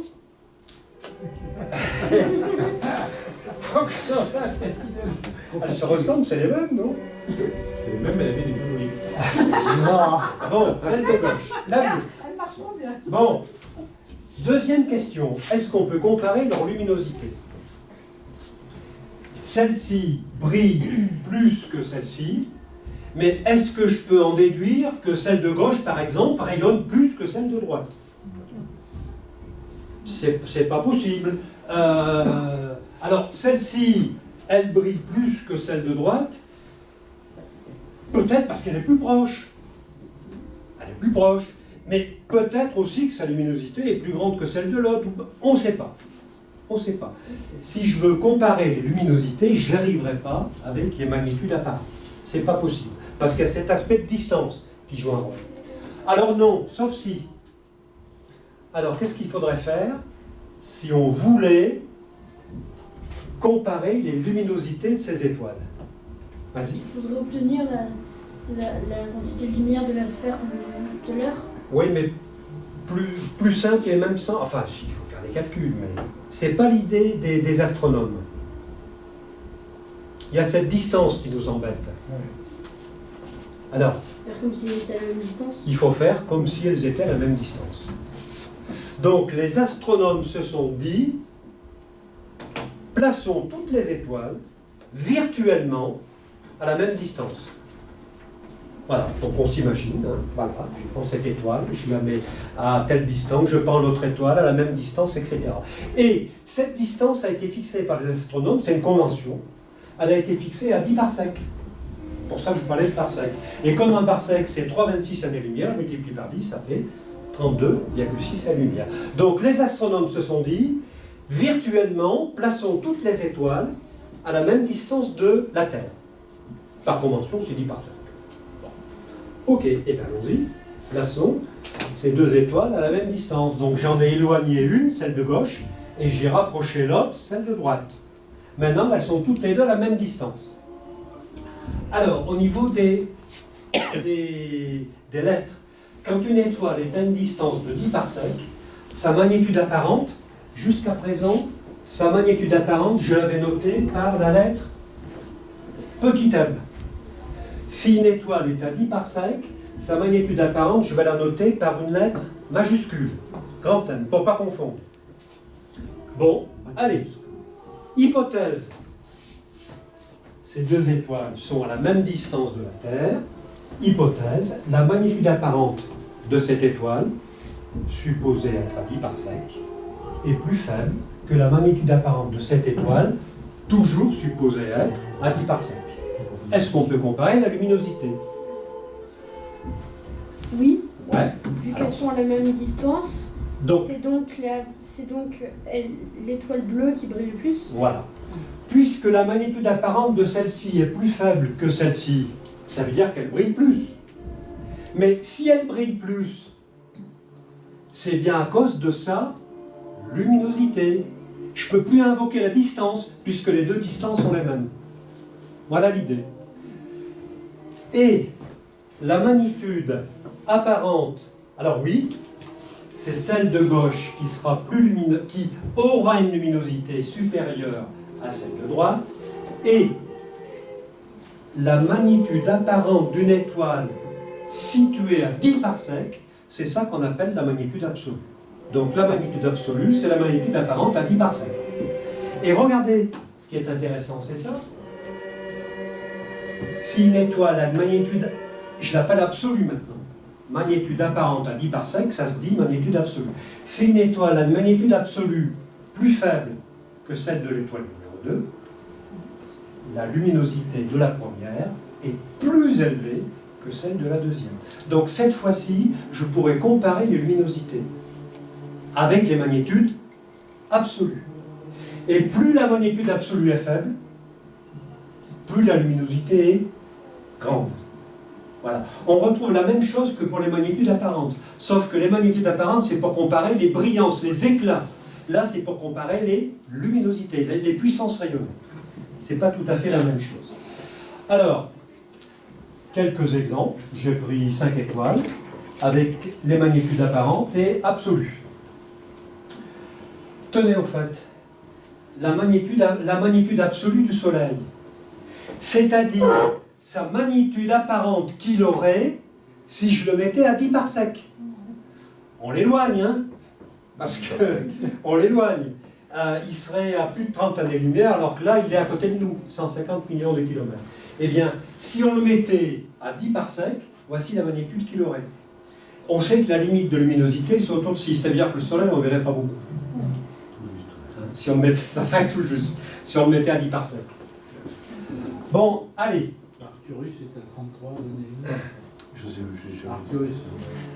Il irait moins. Alors, Arcturus, c'est un petit bilan, hein, puis ça sera fini. Je vais bientôt laisser la parole à Raphaël.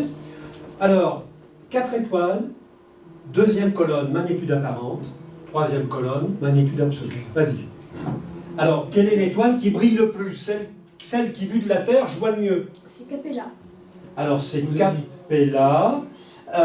Donc, tu as pris quelle colonne? La magnitude apparente. Eh bien oui, si on veut comparer, si on veut dire quelle est l'étoile qui brille le plus ou le moins, c'est-à-dire si je veux comparer les éclats apparents, c'est les magnitudes apparentes qui m'intéressent.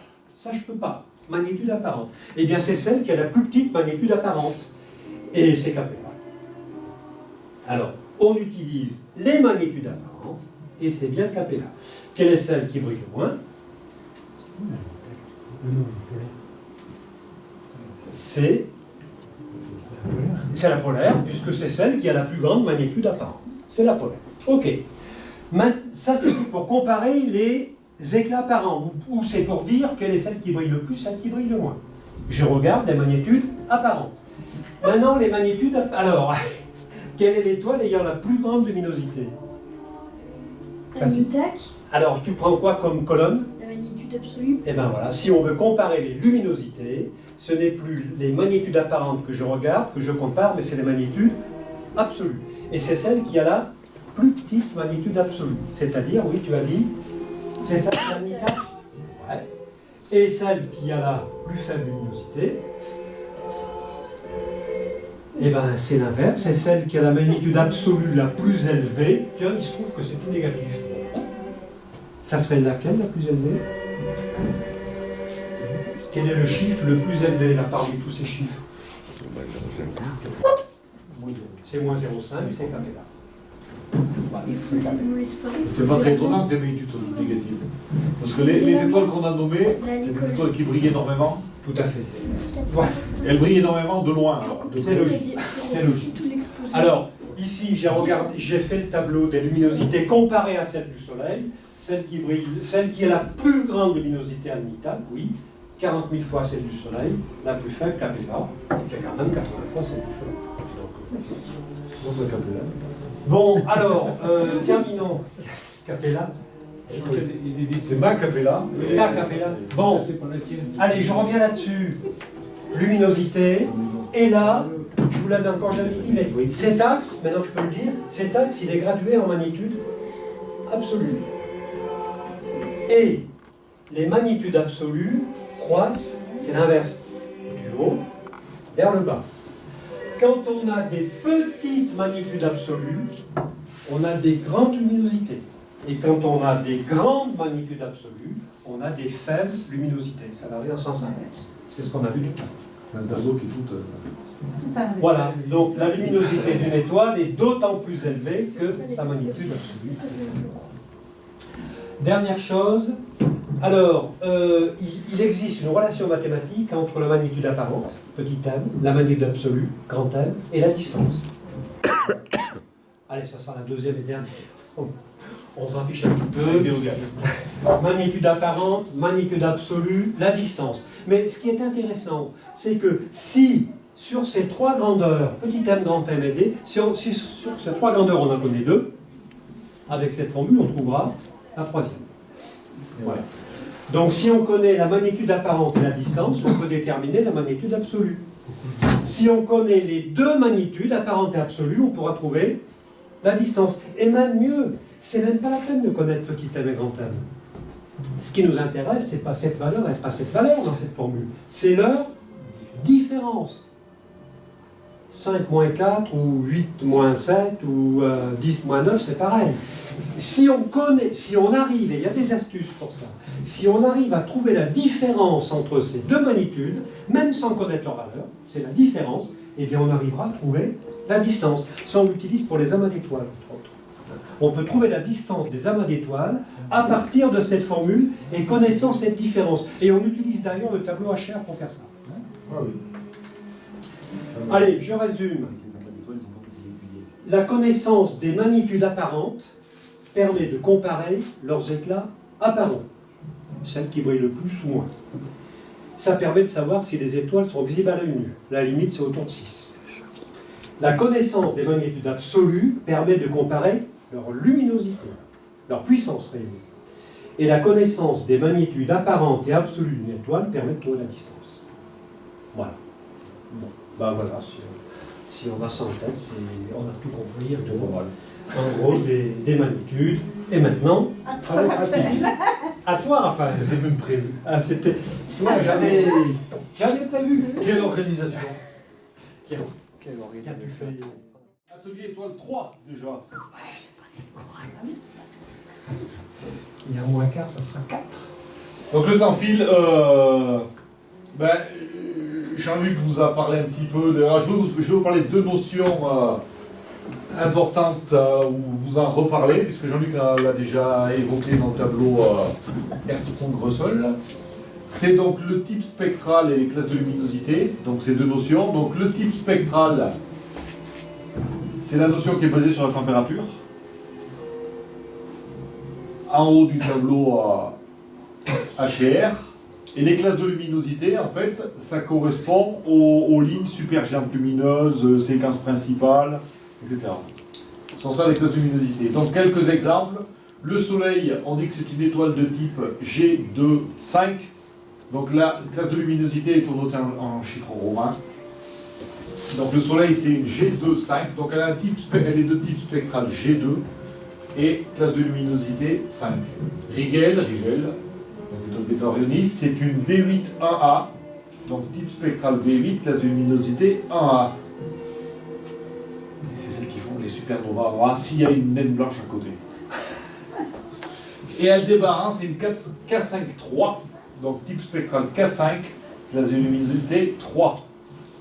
Alors, voilà, donc on voit ça dès qu'on regarde les étoiles, toujours une information qui est donnée, on donne l'étoile, type spectral, classe de luminosité, magnitude. C'est les notions. Alors le type spectral, comment est-ce que tu donc d'où ça vient? Donc ça vient d'une classification qui a été établie à Harvard sous c'est l'idée un peu du sieur Pickering et de ses Pickeringettes. Non, c'est une histoire que je raconte dans mon petit truc des grands personnages de l'astronomie. Parce que ce monsieur Pickering, il avait sûrement des qualités et des défauts, mais il avait sûrement des qualités quand même. Il était de son temps, donc voilà, il considérait les femmes d'une certaine façon. Mais la plupart, pas mal de femmes qui ont travaillé avec lui, on peut dire, voilà, non seulement sous ses ordres, mais avec lui, sont devenues célèbres parce qu'elles ont fait des grandes découvertes. Et c'est pas lui qui se les a appropriées, comme ça se faisait beaucoup à l'époque. Donc il avait sûrement des qualités. Donc ce monsieur Pickering qui travaillait a établi une classification des étoiles, classification de Harvard, qui est liée à une échelle des températures. Donc c'est l'échelle OBAFGKM, qu'on retient facilement avec la phrase anglaise « Oh, be a fine girl, kiss me ». Voilà, parce que voilà, il y a eu des péripéties qui ont fait qu'on en est arrivé à cette notation. C'est vrai, on se dit comment on classe dans l'ordre de température, enfin dans l'ordre inverse de la température, avec les lettres O, B, A, F, G, K et M. Ça, donc il y avait une première classification simple qui avait été faite en respectant les lettres de l'alphabet, mais qui n'était pas suffisante. Et puis c'était pas basé sur la température. Donc quand on a retrié ça, on en est arrivé à ça. Parce qu'en fait, cette classification, elle est basée sur la distribution dans le spectre. Donc dans la lumière reçue de l'étoile, triée par couleur, répartie par couleur. Dans ce spectre, il y a des raies d'absorption qui sont sensibles à la température. Alors, on ne va pas rentrer dans le détail, mais voilà, c'est ce qu'on appelle les raies de Balmer, par exemple de l'hydrogène. Il y a les raies de Balmer et les raies de... On peut jamais d'autres, mais il y a plein de Alors, il y a Lyman. Lyman, voilà. Les plus connus, voilà. Lyman. Donc ces fameuses raies de Balmer qu'on appelle H alpha, la plus connue, H bêta, donc H alpha ici, H bêta, H delta, H gamma, ainsi de suite. Ces raies de Balmer, pardon, elles sont basées sur le fait que on laisse tomber. C'est l'électron qui passe de excité, qui fait couche 3 qui tombe en couche 2. Voilà, qui donne ces rayonnements. S'il y en a comme des questions, on peut en discuter un peu plus. Donc voilà, la classification, en fait, ça c'est un tableau un peu velu, comme vous dites, mais qui reprend un peu toutes les informations. Là, s'il y a un truc à mémoriser sur les étoiles, c'est ça. Parce que là, il y a tout. C'est qu'en fonction de la classe, O, B, A, F, G, K, M, L, T, Y, on a un lien direct avec la température. Donc les étoiles O, plus de 33 000 Kelvin, B entre 10 et 33, A, les G entre 5200 et 6000, les M entre 2000 et 3700, il y a plus froid. On descend jusqu'à des étoiles en dessous de 700 degrés Kelvin, ce qui fait même pas 500 degrés Celsius. Donc là c'est de la naine brune, bien brune là. Donc on leur a donné une couleur, voilà, donc il y a deux, donc ça c'est bon, c'est en anglais, hein. On a du bleu blanc, du jaune, de l'orange, du rouge brun, écarlate, du brun, du magenta, du brun foncé et du pourpre foncé. Voilà. Et en fait, il y a une relation directe avec la masse de l'étoile. Donc on a la température, la couleur, la masse. Donc les étoiles O font plus de 16 masses solaires, les étoiles G font entre 0,8 et 1,04 masses solaires. Ça tombe bien, donc la note est G, notre soleil est G. Les M font moins de la moitié d'une masse solaire, les autres sont minuscules. En fait, c'est des étoiles dans lesquelles la fusion nucléaire n'a pas démarré. En réalité, c'est pas vraiment des étoiles en dessous de l'être. C'est des astres dans lesquels la gravité augmente la température et qui fait qu'elles rayonnent, mais la fusion nucléaire n'a pas démarré. Elle ne transforme pas l'hydrogène en hélium. Donc dans ce sens-là, ce ne sont pas des étoiles. Ce sont des astres chauds. Donc de leur masse, on peut déduire un rayon. On peut déduire une luminosité dite bolométrique. Quand on dit bolométrique, quand on prend toutes les longueurs d'onde possibles. C'est le rayonnement, pas que dans le visible, c'est le rayonnement dans tout le spectre électromagnétique. On appelle ça bolométrique. Donc les étoiles très chaudes, les O sont bleues, elles sont grosses, elles rayonnent beaucoup. Et elles ont des lignes de Balmer très faibles. Non, faibles. Mais ça représente que 0,00003% des étoiles. Les F, entre 6000 et 7500, c'est des étoiles jaunes blanches, comme nous semble être notre Soleil en vérité. Il nous paraît comme ça parce qu'on est près, donc on nous grille un peu la rétine. Il a une luminosité bolométrique par rapport au Soleil, mais qui est le Soleil, voilà. Ça représente 3%, non mais je me suis trompé de ligne en plus. Ouais, les F, c'est 3% des étoiles. Les G, comme notre Soleil, voilà, qui sont jaunes. Donc notre Soleil, c'est une naine jaune. Ça représente 7,6% des étoiles de l'univers ou de la galaxie, ça quand même. La répartition est à peu près partout la même. Et ensuite, on a, par exemple, donc, les naines rouges, les étoiles de classe M, entre 2000 et 3700 Kelvin. Elles font moins de la moitié d'une masse solaire, elles rayonnent très peu, c'est la surface, elles ont très peu de raies, et elles représentent 76% des étoiles existantes. La plupart des étoiles, les 3/4 des étoiles, sont des petites étoiles orange, pas très chaudes, qui vivent donc très très longtemps.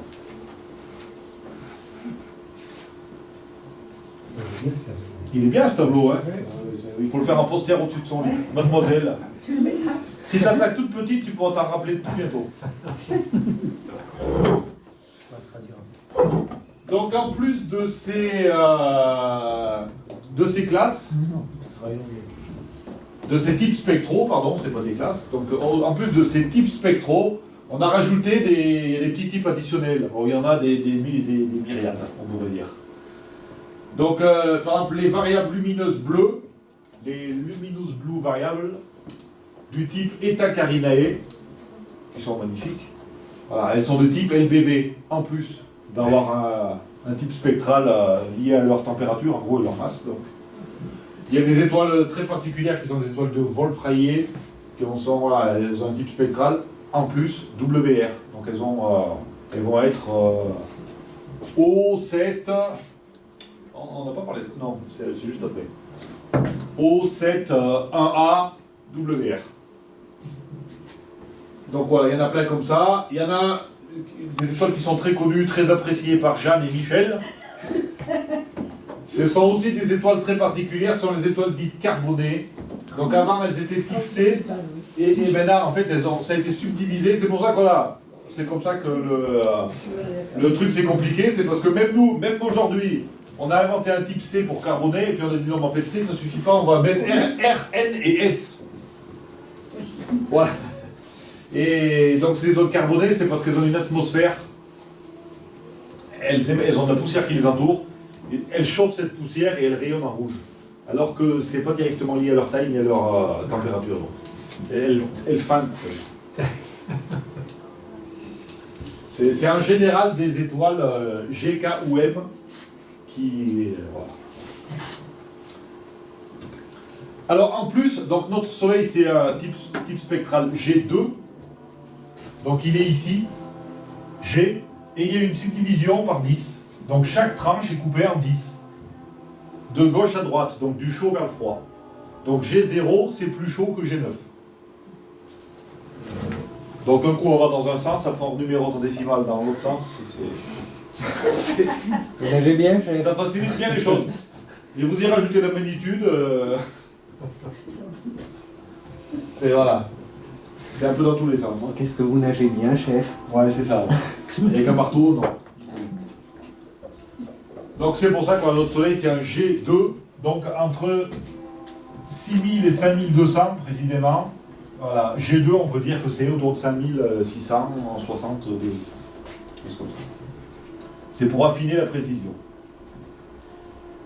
Alors, la question qu'on peut se poser c'est qui c'est qui allait mesurer la température de surface du Soleil?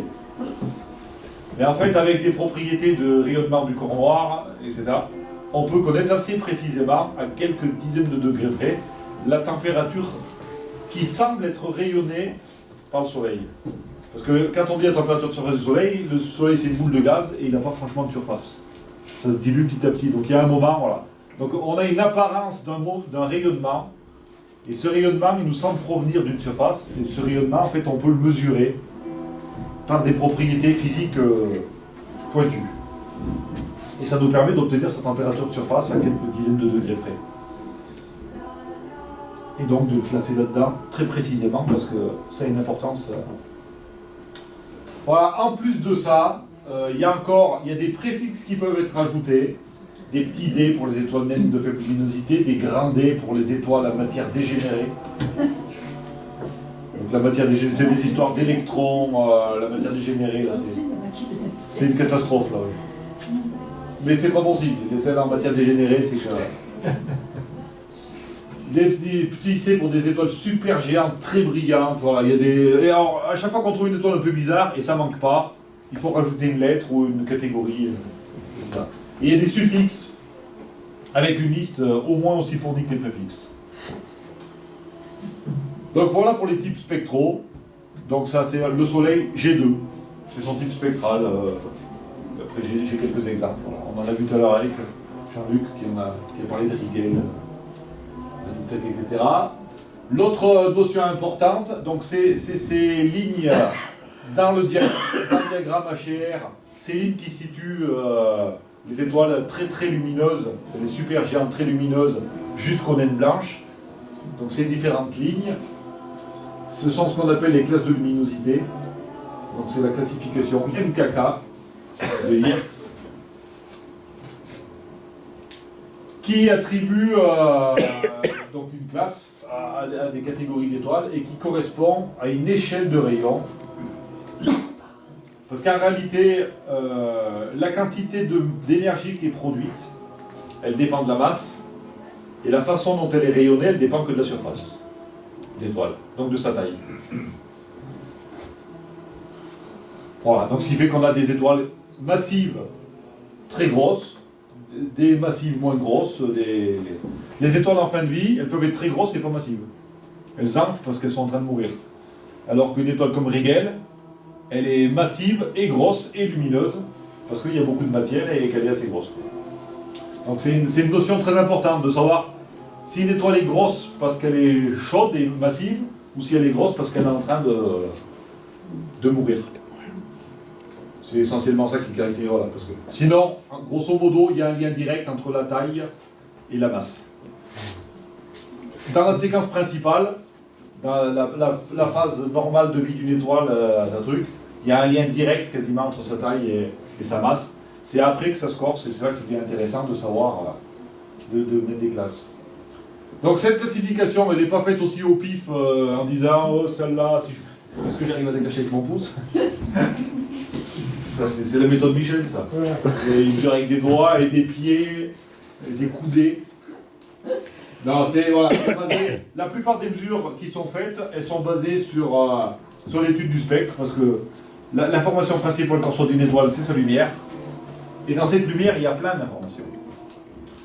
Donc pareil, des raies spectrales qui se déplacent en fonction de la gravité de surface. Là, c'est subtil. Donc on ne fait pas ça au coin d'une table. Mais voilà, on y arrive. Donc ces fameuses raies d'absorption qu'on retrouve dans les spectres, voilà, elles peuvent être décalées de plein de façons. Cette étude du décalage des raies, c'est en fait une activité fondamentale de l'astrophysique. Ça ne permet pas de donner que le redshift de l'éloignement des galaxies, etc. Mais ces raies, c'est rare qu'elles soient à l'endroit où elles sont prévues en fait. Et dès qu'elles sont décalées, il y a une bonne raison, il y a un phénomène physique qui explique ça.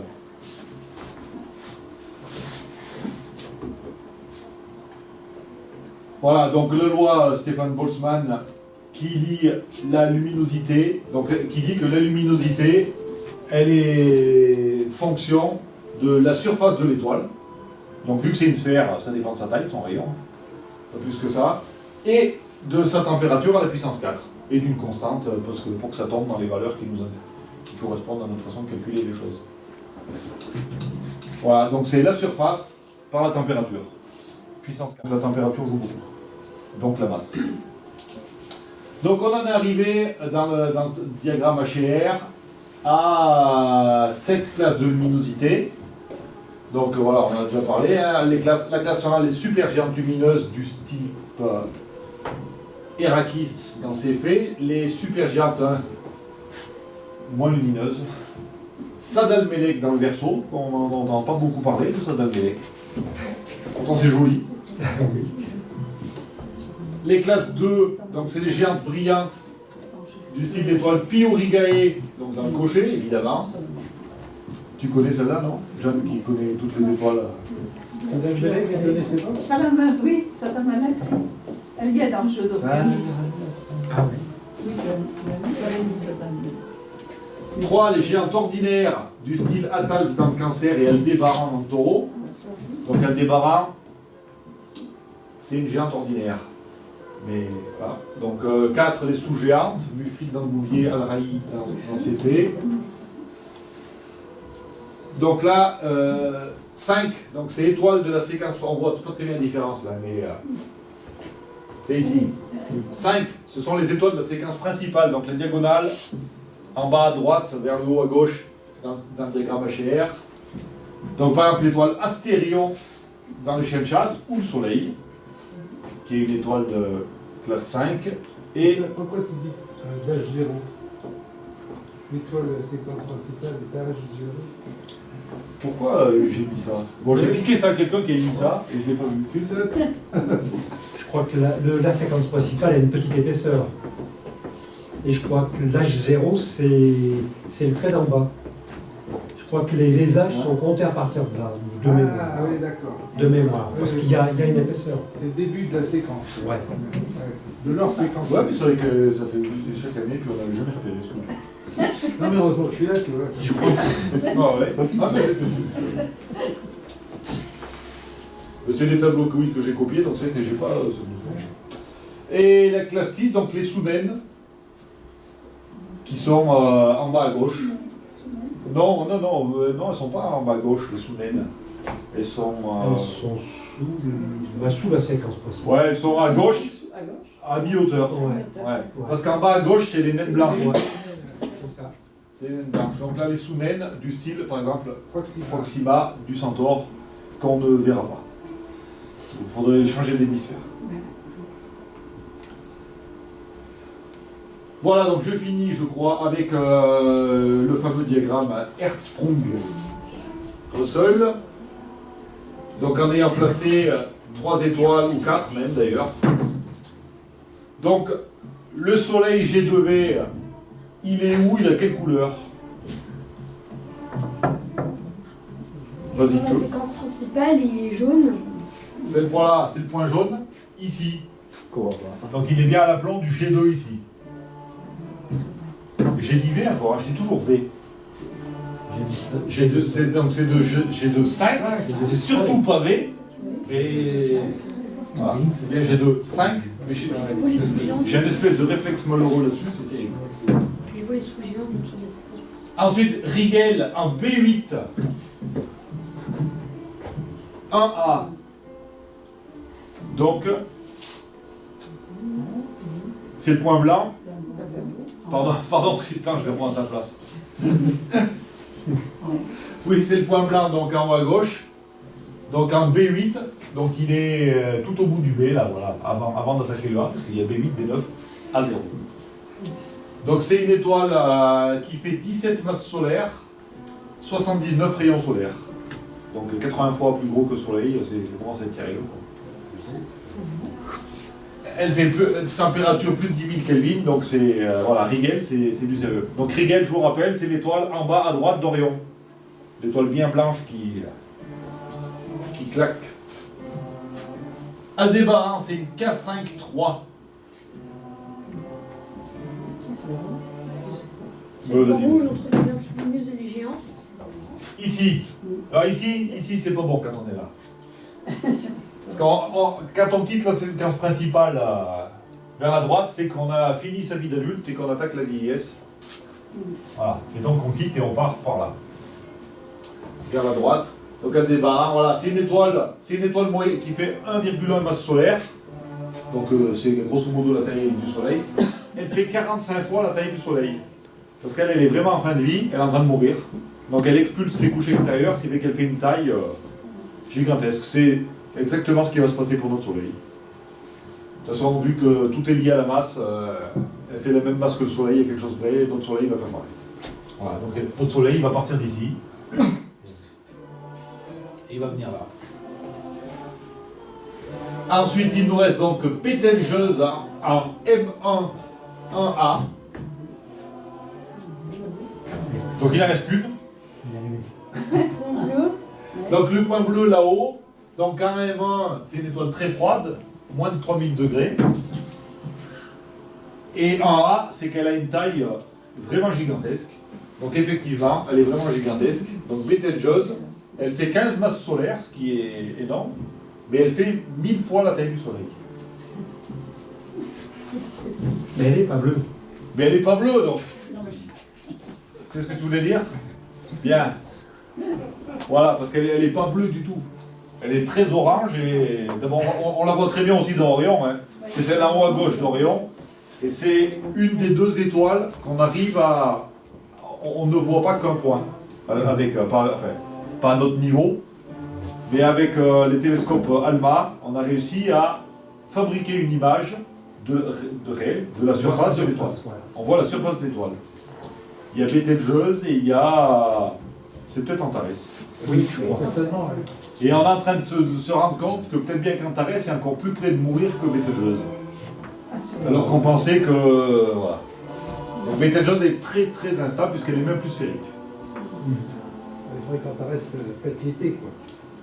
Ça c'est bien ça. Ah oui, on Mais de l'a toute façon, si elle pète, on en a pour un petit moment, je pense qu'on doit en profiter. Et puis, mais c'est vrai que ça serait quand même con. Ça serait mieux que ce soit Et mutué.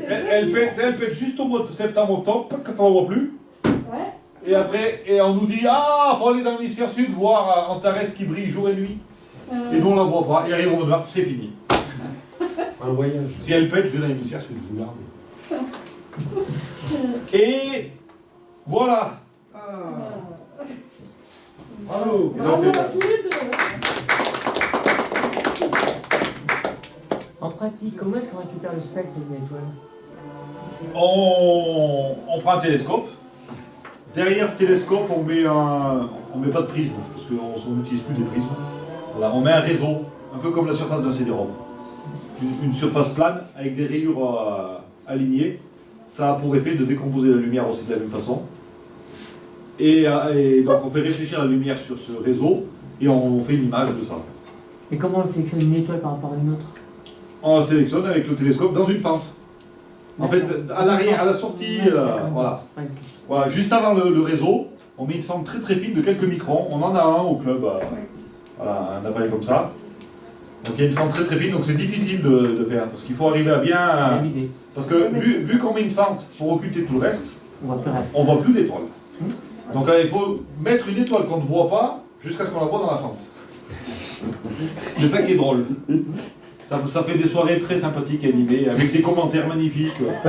Des mecs à quatre pattes, couchés, en train de faire le spectre de néon, pour s'assurer que ça marche bien. Et il y en a un qui dit on le voit mal, bon on va éteindre la lumière. Vous voyez un peu le niveau d'ânerie qu'il y a dans ce club. Donc on a essayé de faire le spectre de néon éteint. Là, on voit rien. C'est vraiment un corps noir. Mais tutoriel, comment créer une naine noire à la maison. Bah, vous éteignez les lumières. ouais, Vous faites le spectre. le spectre de néon dans le noir. Voilà, je sais pas si vous avez d'autres. Trop compliqué. Mademoiselle, il y a un petit coup de mou là. C'est ça d'être trop bien installé. Faut te mettre un tabouret le prochain coup.